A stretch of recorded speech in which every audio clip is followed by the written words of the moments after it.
All right, give it up, please. Good times. Yeah, welcome everyone. I do mostly topical kinds of humor, you know, like Hosni Mubarak resigned today. It's pretty funny, no? Yeah, no, he resigned. It was explained to me that the problem in Egypt was that a few government types have all the money and everyone else is at the bottom, right? It's like this classic pyramid scheme, right? So of course we Jews know all about the Egyptian pyramids, and that's the subtext of what's not being said, is that we want to make sure that they don't destroy the pyramids, because we're not going back to build them again. We think there'll be a lot of Egyptians celebrating Pesach with us this year. You know, it should be a good time for the Egyptians. It was a pretty, I don't know how much you guys followed this revolution here. It was really a different revolution than has ever happened. You know, it was a Facebook blogging revolution. I mean, you know, the number one candidate to become the president is Justin Bieber. You know, if you ask them, this is the kind of things, you know, and the traditional headlines, you know, they're upset in Egypt. They're going nuts in Egypt. They weren't upset, you know. It was, everyone had sort of like the wrong ideas, you know. And of course, his son left, you know. And of course, you know, good riddance to him, because you know, you seen one, you seen Gamal. You know, it was really a quick time out. You know, and the headline writers, you know, they hate us in Egypt. You know, we need to read it. How about we hate the Egyptians? You know, that's the headline that we should have had for this time. And you know, and the protests are saying, you know, accept the new world. You know, and meanwhile these guys come in on camels and they hit these guys with whips. You know, what kind of a world is this that they live in? Hosni Mubarak is estimated to be worth between $70 and $80 billion. Now that's a lot of money.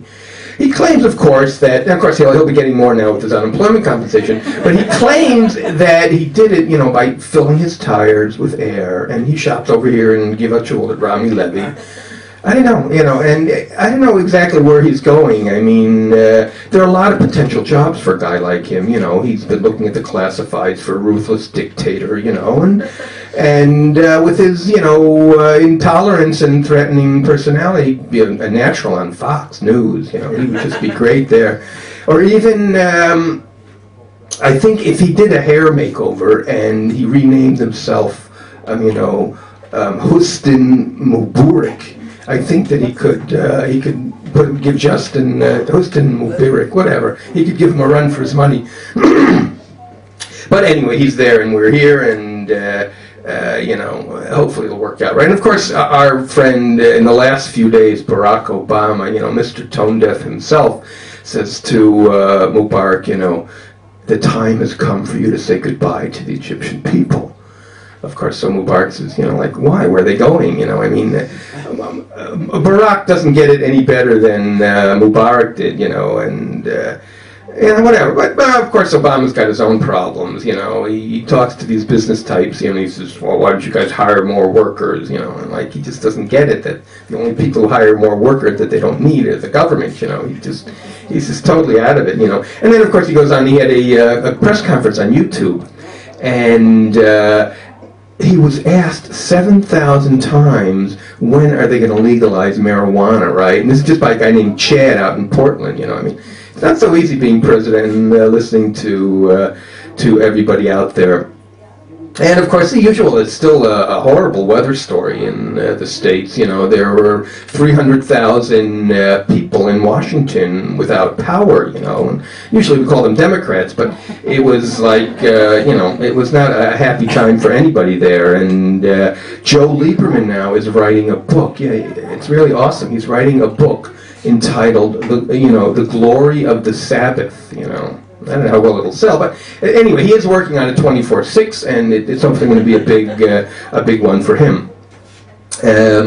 Other news: Chevrolet came out with a way to update your Facebook while you're driving. Okay, and of course, this is what we need. You know, you're not busy enough texting and SMSing and talking on the phone. We got to be okay. This is America. The great thing about it. Of course, and Sarkozy this week had his Facebook account hacked, right? But I think the reality was that somebody asked him for his password, and he just sort of surrendered and gave it up. You know, the French aren't great with this. My wife is from Green Bay. I'm from Milwaukee, and so we celebrated the Packers' victory last week. And I didn't know how much any of you know. Anybody know anything about Wisconsin? Whatever. It's a great place. Great place, Wisconsin. Right, exactly. The phenomenon was that they weren't this happy in Wisconsin since they invented aerosol Velveeta. I don't know if you know what you guys know what this is, but it's really a something to make all the cheeseheads. Cheeseheads happy. Anyway, we haven't had the best of times here. We've had Bibi Netanyahu, who was, they come up with this 2-year budget, and then already 3 weeks later, it's no good anymore. So they're already starting social networks to buy bread, and he's laying off the taxes on the graft that all the people get locally. It's not a happy time from the government. And we of course had this fire here. I don't know any of you locals know. We have a culture here in Israel now, this IKEA, where everyone they like to build things, and they think it's whatever. It appeals to people. So anyway, we had a fire at the IKEA, the flagship IKEA factory in Netanya, and the place burned to the ground. Right. The first problem was, of course, that you needed a special key to get in, which of course the firemen didn't have, and mostly it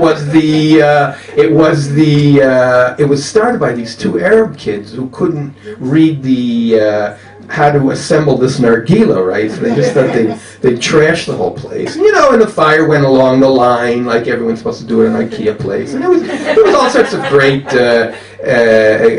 stories with it, And then the guy says, yes, the general manager says, yes, we'll rebuild it as soon as we get the instructions from Sweden on how to build an IKEA plant.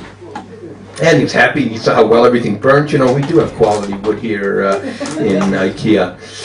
Also in the news this week was Eli Yishai. He's our interior minister. He was thinking of extending the daylight savings time. Okay, but this really hits one of his key constituencies, the yeshiva bachers, who said, no. We study enough hours in a day. Don't make it any longer. Thank you very much. But on a related matter, he's more seriously considering moving Yom Kippur to we have what in Israel is called an after-a-holiday diet season. So he was going to move Yom Kippur to the middle of that, and that was going to kill 2 birds with 1 stone. And we had we had this big thing with the chief of staff. I don't know how much you were into this. It was supposed to be one guy named Gallant. So it was whatever. It's supposed to be a guy named Gallant, and then in the end, it's a guy named Gantz. So the defense minister, as a sop to him, this guy decided that yes, he would change his name to Galantz. So when you see in the paper that his name is Galantz, you'll know that it's a new name. Whatever. And we have other stories with that. Actually, also this week, there was a big news this week, was the iPhone came out, with a new Catholic application, right? You can now do confession by iPhone. Yeah, that's awesome.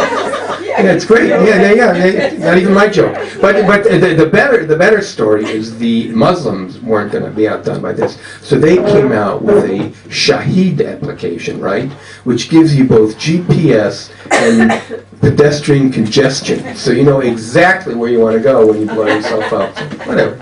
You heard it here, but you'll see. So watch out when you see the Muslim with his iPhone. Monday, right? Monday is Valentine's Day. I don't know, and I'm not this crowd, but. It's always good for a couple of jokes. What do the squirrels give on Valentine's Day? Forget-me-nuts, right? And whatever. Okay. And I had an aunt who ran away to get married on Valentine's Day. And what do we call it, right? Antelope? No? Okay. Anyway, not much. It gets a look right. That's it. Right. That's what my wife would do. Right, and the guy, when you see a guy opening a car door for his woman, you know that either the wife is new or the car is new, because guys don't do much of that anymore. And in America, the White Castle they were making reservations for Valentine's Day, where you want to take that special lady for the one date that's never going to happen again, right, Or this Republican congressman, right, named Chris Lee, right, I don't know, weird. In his real name, he sends a picture of himself to a girl on Craigslist, and tries to pick her up. He's married, whatever. The bottom line was, it was a great Valentine. Anyway, thank you very much. You've been a lovely, lovely audience.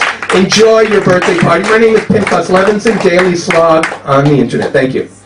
Pinchas Levinson, everybody.